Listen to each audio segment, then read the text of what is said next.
This is my end of week 2, beginning of week 3 update. I don't like this lighting at all.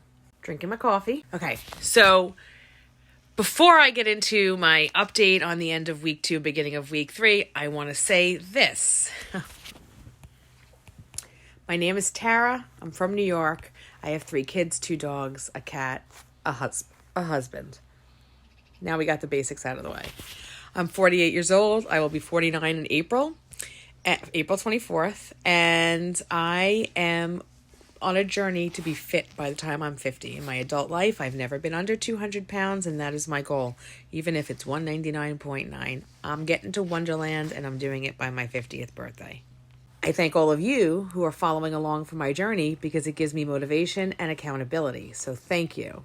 An important thing to know is that I am using a medication called Saxenda. It is a tool to help me on this journey. It is not a magic pill, and it is not a fat burner. It is not a keto drink. It is not anything. I get it from the doctor, like a real doctor, a bariatric doctor.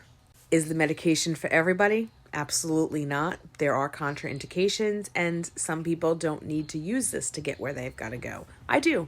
In addition to a weight loss update, I want to talk about some of the things that I am encountering on TikTok, because I do a lot of posts on TikTok about Saxenda and how it's working for me, and I do all the trends and cutesy stuff and all of that, right? So I'm going to talk about that, and then at the end, I will let you know how much weight I've lost in 2 weeks. Oh, and I did not do measurements today. I'll update my measurements at the 1 month mark. But I know that's going to be good because I feel it. Flank. Oh my God. It's like smoothing out. It's amazing. So what have I been encountering while documenting my journey on TikTok? The people on YouTube are much nicer. A lot of misconceptions. A lot of criticism. And a tremendous amount, an overwhelming, tremendous amount of support. I love the support. Let's address some of the criticisms. I've had people say horrible things about the medication. For some people, the medication is horrible. For whatever reason, it doesn't agree with their liver or their pancreas. For some people, it doesn't work. Could be because they don't have the hormonal issue that requires the use of this medication. No way to really know. For some people, it causes a lot of really extreme side effects that make it unbearable for them. And that's not worth it. You can't be throwing up every day. I myself have had very limited side effects. In fact, I've really had none compared to what I'm seeing other people go through. One day I had some mild nausea and acid reflux, but it was when I had corned beef and cabbage, and I kept my portions very, very small, so it wasn't an overeating situation. Let's face it, corned beef is not the easiest thing on your system to digest. I think that's what caused it. But I had reached my next dose that day. So I thought, maybe it's that. The next day I was on that dose, no effects, didn't have any problems. The other side effect I've experienced throughout this is drowsiness. And in the beginning, it was I would get very drowsy 8 hours after the medication. Now I just get some mild drowsiness after the medication, not even enough to feel like I have to fall asleep. But then I discovered I'm having this crazy side effect that I had no idea was a side effect until I went into one of my support groups and I heard someone mention it. It never even occurred to me that this could be a side effect from the medication. It's crazy. I feel cold. I'll be fine. I'll be sitting here. The temperature in the house doesn't change, and all of a sudden I feel like it's 50 degrees in here. I'm like, why isn't the heat on? The heat's on. Close the window. The window's closed. Turn the fan off. Fan's off. I cannot get warm sometimes. It doesn't last. It might last for a couple of hours. Put some socks on. Put a blanket on. Here's my hope. I'm hoping that side effect goes into the summer, because who doesn't want to feel cold during a New York summer? Am I right? I think sometimes I film these YouTubes like they're TikTok videos, and they're really not, so I apologize for those crazy camera angles. As it turns out, being cold, unreasonably cold or unreasonably hot is a side effect of the medication. Thankfully, I'm just having the cold one. I don't mind that. That's actually kind of pleasant when you think about it. I hate being hot, so I'm still not where I need to be exercise-wise, but I'm trying to improve that. It's a stamina situation for me because of COVID. I am doing something every day now to try and increase. Right now, I'm mostly just concentrating on taking my dogs out for walks and just walking them around the cul-de-sac I live in. I do laps around the cul-de-sac. I went on the treadmill. I ran a lap.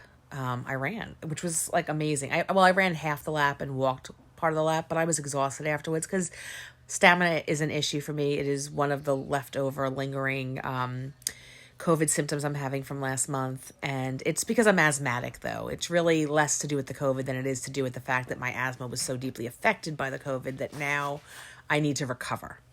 So what are my critics saying? Right? We all want to know. They're saying I took the easy way out, that I am not willing to do the hard work. And that's why I'm taking this medication. That's not true.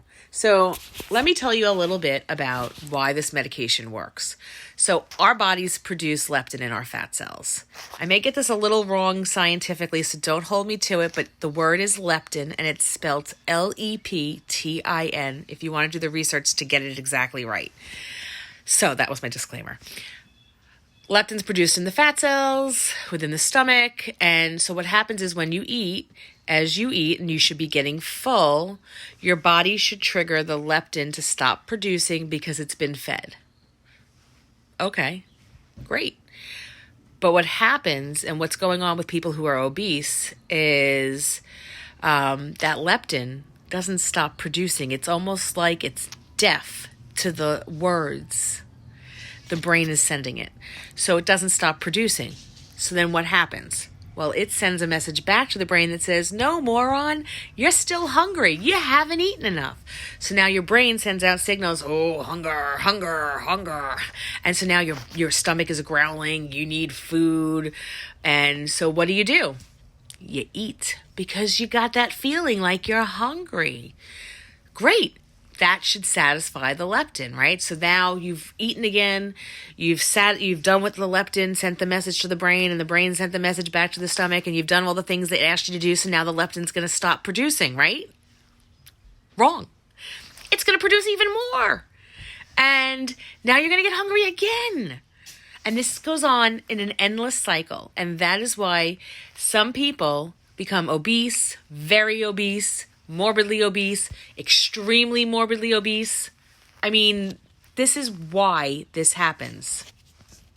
This is a firmly held belief now of lots of doctors and scientists, and it's going to become much more widely accepted once people get over their prejudice against fat people, because fat people, believe it or not, are the only unprotected group. Not the only, but we're a very unprotected group where we can be discriminated against. So even doctors discriminate against us at times. So the more that comes out about this and the more people learn and the more acceptance and understanding we have, the more likely we are to be able to fight this obesity epidemic, which, if you think of it in terms of a disease, really is an epidemic.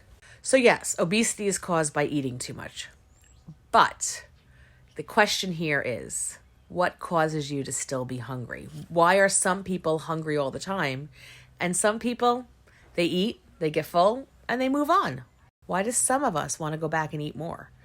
Why do some of us feel hungry 10 minutes later, 15 minutes later, 30 minutes later? Why do some of us wake up in the middle of the night starving? And the proof to me that this is true and real is that these medications like Saxenda and Contrave and Victoza, all these diabetic medications, work to control obesity by telling the brain, you're full, you don't need to eat anymore. And that's exactly how this medication works. If you would have told me 2 months ago that I could drink a protein shake and feel full for 6 hours, I would have told you you're on crack. I'm not kidding. 6 hours. I haven't had anything. I had a protein shake last night at 8 o'clock, and now I'm drinking coffee, and that is all I've put into my belly since 8 o'clock last night. I'm not hungry. I eat all my food between 12 and 9. It's the hours I chose. I don't have to intermittent fast. I just feel it would be better for me to keep feeding my food into a window of time. A good lesson to learn to train myself for later. So that being said, now that I've explained how Saxenda works and I've explained to you the criticism I'm getting, You should know that I have to exercise. I am on an extreme calorie deficit. I'm doing 2 meal replacement shakes a day and one meal, which is usually fish or chicken and a vegetable. Very low carb, low fat. And again, 2 protein shakes a day. I can have 2 snacks a day. I count my coffee as one of my snacks because coffee has cream in it.